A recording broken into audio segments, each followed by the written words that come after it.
I think that work ethic has changed in some good ways and in some bad ways. The good ways that work ethic has changed is that because younger people, especially, now have access to technology, they have computers and software systems that they can use. Um, it's greatly enhanced business in order to be able to. I can remember when there was a time when I was working as a financial consultant, and you actually had to do a lot of the work on the phone and then wait for somebody to get back to you a half an hour later. And then starting in the 21st century, everything changed. And all the work that you were able to do, you could do on the internet, on the computer. And now my daughter-in-law, my daughter, they have children, and their company allows them to work on the computer at home and still take care of the kids because they can still do the work using on the internet. And so that is an ethical way that business has really changed dramatically for the good. The negative side is that because people are so in love with the technology, that they have a tendency to be distracted by it.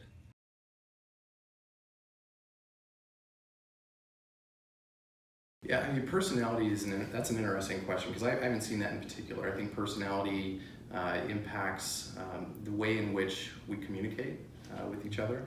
However, I haven't seen a direct correlation between personality and the use of technology for good or bad. I think really what it comes down to is work ethic.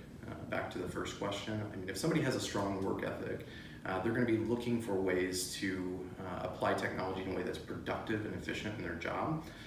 If an individual has a weak work ethic, I think the opposite rings true as well. They're going to be looking for ways to, distract themselves. Cyber loafing as an example that you just described.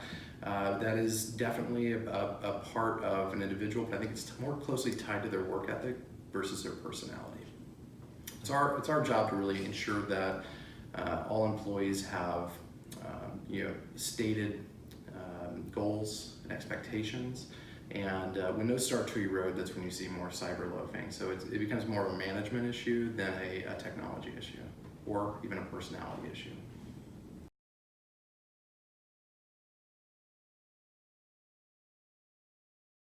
Well, I think that there has to be the ability to um, put some safeguards on what people are allowed to do within their own companies. I think it's now very easy using technology for company managers to put restrictions on use of the internet within the company system, computer system. They have the ability to program the computer company system so that certain websites are not allowed to be visited by their employees. If the employees would try to go to a website where they were able to play some kind of a computer game that would distract them from doing their work, they're locked out of that security. I don't think that they can be completely restricted in a sense that they should be monitored. I don't think employees should have cameras on them to make sure that they don't, do their work. This is a free country, and to do that, I think, is infringing a little bit too much on their. But you can lock them out of certain things that they can get into on the computer to make sure that they're not going into those particular websites. And that's about the only way I think that you can actually reduce the negative impact. I don't think that they should go as far as to actually try to monitor with a camera or anything like that what the employees do. Okay. I think that's too much.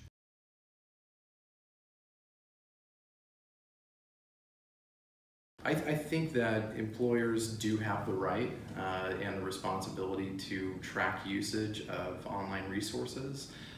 Internet is really a resource to support the efficiency and productivity of their operation, and so it has to be treated as such.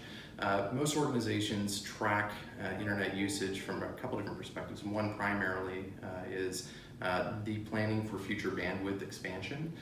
As more and more online services are deployed, enterprise applications are delivered in the cloud, it requires a strong amount of bandwidth available to support those tools, even more so than what we've seen in the past, which are on-premise based tools that really just required a strong backbone network. Now we're highly reliant on the general commodity internet to support those services. So understanding what the requirements are, including both productive and non-productive tools that are online and being utilized, is very important for pre-planning for next fiscal year bandwidth allocation and budget and all that jazz. So I think it's very important from that perspective. Another aspect is really having some deep firewall rules in place to prevent malicious content from being used on the network. That helps to ensure that proper security protocol is in place and that malicious code or malicious activity is not occurring on your network, which risks data, which is our primary electronic asset as any organization. So it's important to have those rules in place to ensure that we have a strong network and our data security practices are in place.